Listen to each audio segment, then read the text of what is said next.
Good afternoon বন্ধুরা। আজকে বেশি কিছু হয়নি বুঝেছো, বসে গেছি খেতে। এটা শুক্তো হয়েছে বন্ধুরা, একবারে নিয়ে নিয়েছি পাতে।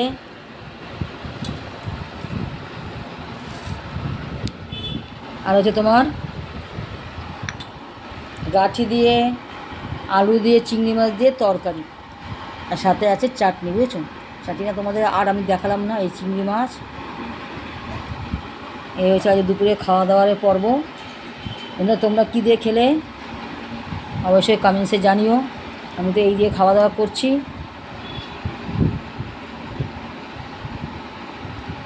এই যে বন্ধুরা, এই যে ইলিশ মাছের মাথা দিয়ে সব রকম সবজি দিয়ে শুক্তো, জানো বন্ধুরা, এটা আমরা খুব খাই, তাই এটা ভালো লাগে আমাদের খেতে।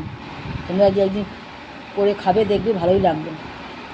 তার মধ্যে এই যে কাঁঠালের বিচি দিয়েছি বন্ধুরা, এই কাঁঠালের দানাগুলো আছে। ঠিক আছে বন্ধুরা, তাহলে আমি খাওয়া দাওয়া করি। তোমরাও নিশ্চয়ই খাওয়া দাওয়া হয়ে গেছে।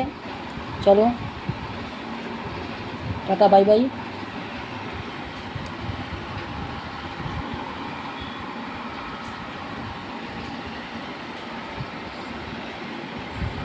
বাই বন্ধুরা।